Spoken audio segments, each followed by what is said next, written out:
What's up, you guys? AZPlyo21 back with more Gamma.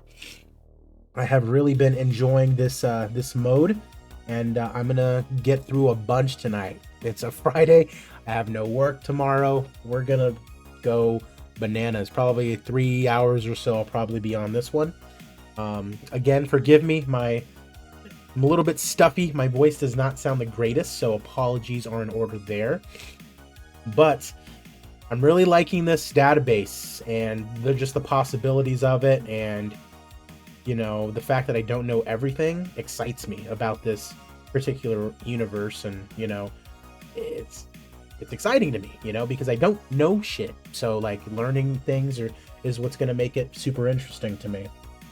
With that said, let's go and take a look. We've got our popularity up a little bit. Mid-level national, we're slowly making our way towards high-level national over in the United States, at which point we'll be able to do a lot of really cool stuff. Let's go ahead and take a look here. So NA Prime Select, we've already gotten that done, so that's good. I'm pretty sure if we get to high-level national in America, though, we might be able to do something else, but as of right now, our main concern is that Russia show and that Germany show. Immediately after that, we're signing up with Eurocable Sports 1. Boom, done.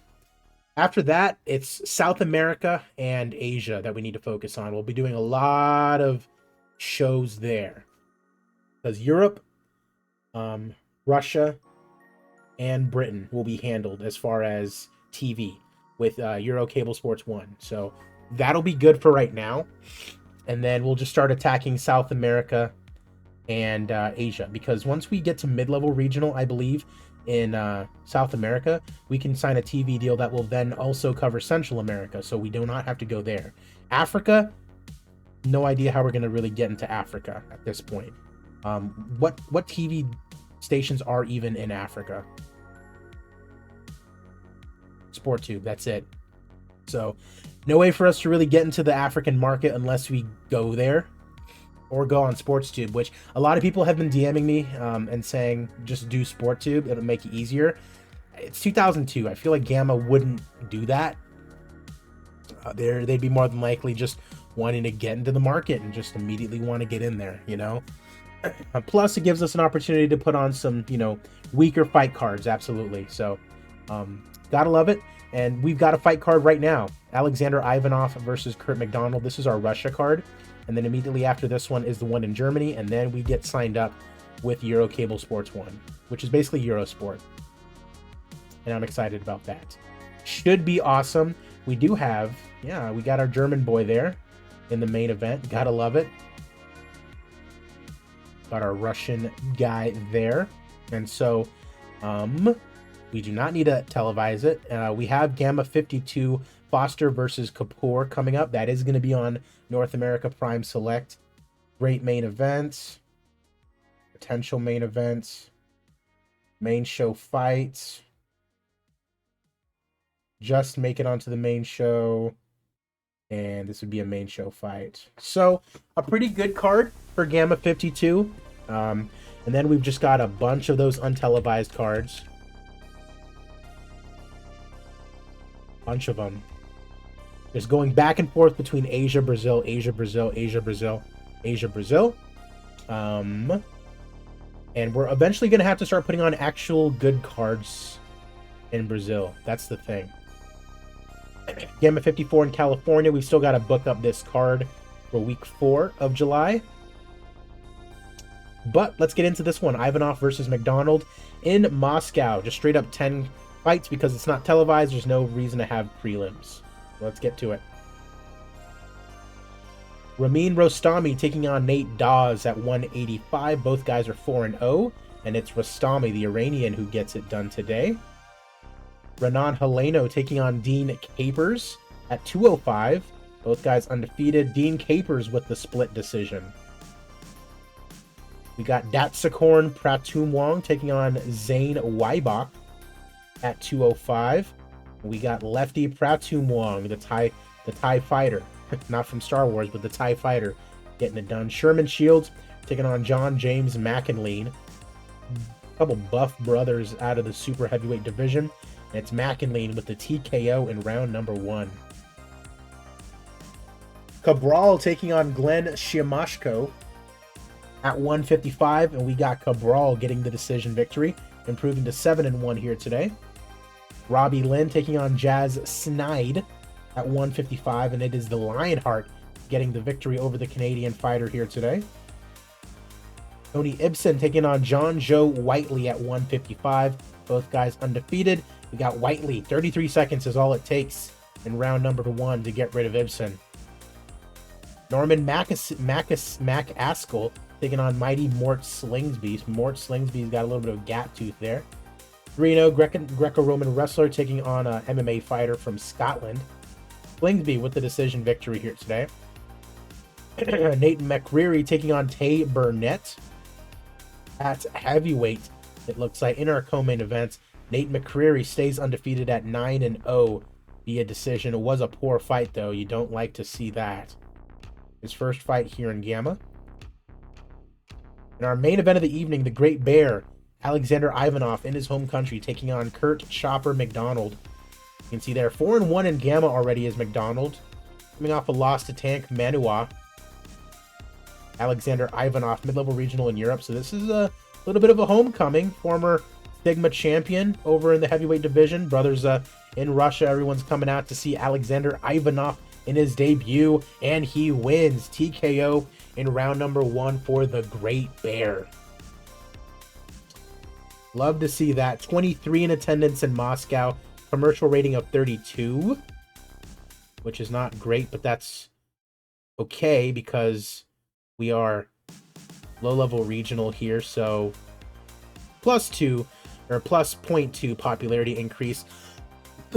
It was not televised, so we don't have to worry about that, so that is okay. No performance bonuses or anything like that. We lose 40,000, but that is okay because of the gains that we're going to get. We're automatically low-level regional now in Russia, and so now we move onwards towards Germany. Boop. There we are, low-level regional in Russia. Next one is going to be in Europe or Germany. And so we make our way towards that one. Did we have the fight card today as well? It looks like we did. Anybody that I really want? Wyatt Assure, 11-4, mid-level regional in America. We can bring the kid in. Bill Ball at welterweight, 16-7.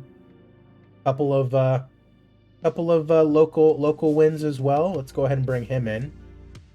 Demerit Lane, not featherweight. Zaire Williams. No. Okay, so we're good there. We're good there. All right. Nobody needs to have their contract renewed, so we are good there. Got a Canadian show here today, so we'll go past that. This lady, I could have sworn was pregnant for a split second, but she looks rather marketable.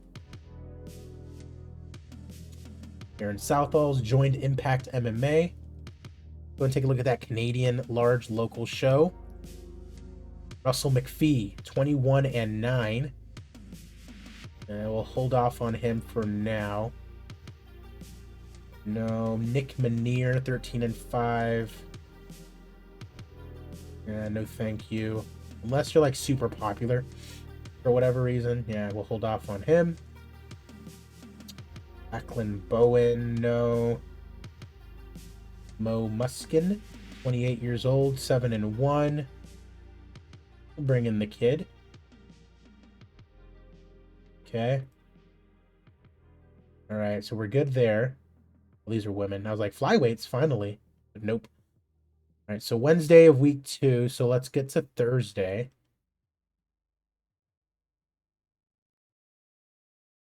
Let's get to Thursday and then see what's popping on that Japanese show, it looks like. Grace Hughes looking very marketable.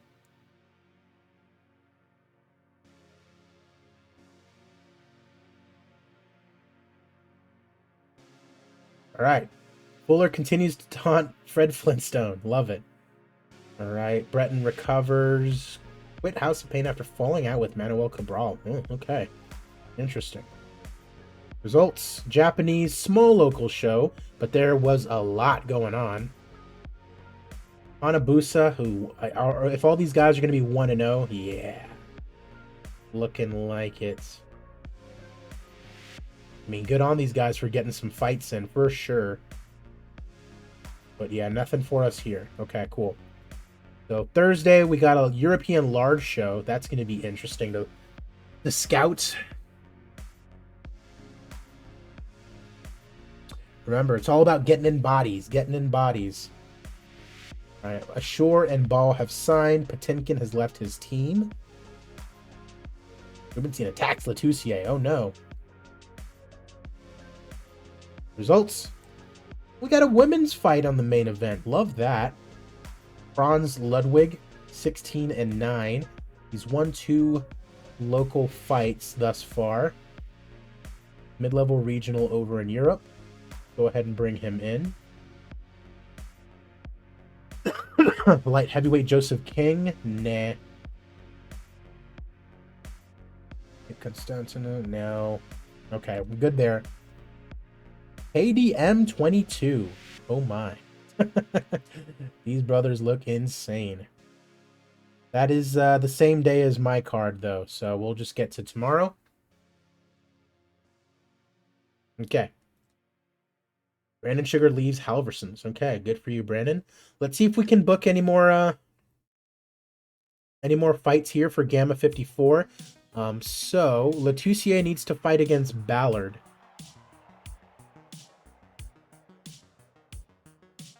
Where is Ballard? Glenfield Ballard. 7 days. That's fine. We can do that later. All right. Silva versus Reguero at welterweight. Oh, that's not where I'm doing that. Welterweight. Silva versus Reguero. For the welterweight crown.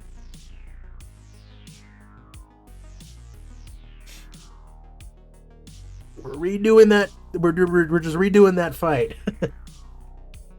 All right, so let's see if we've got any popular brothers ready to be booked.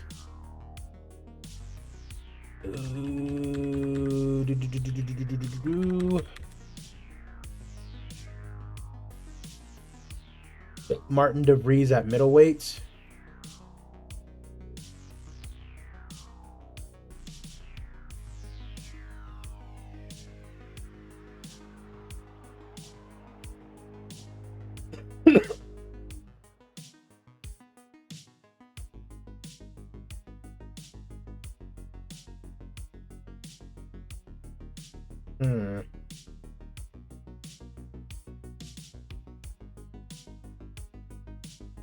Osmosis Ben versus Fernando Armaro.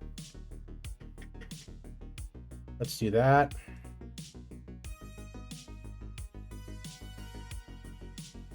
These guys are on losing streaks. That's the only downside. On the prelim, yeah. Yeah, so we're good on that. So one more fight to be booked there. Alongside all of those prelims, obviously, but we're going to wait until we book that full card.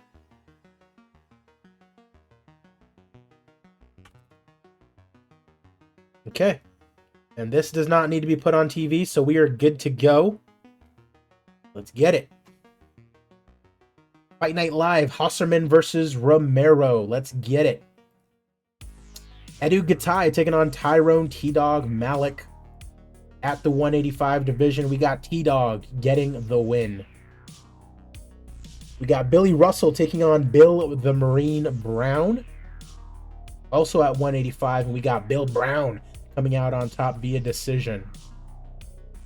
Jerry Bogdanovich taking on Alan LaFleur at 205. And we got LaFleur with the decision victory here today.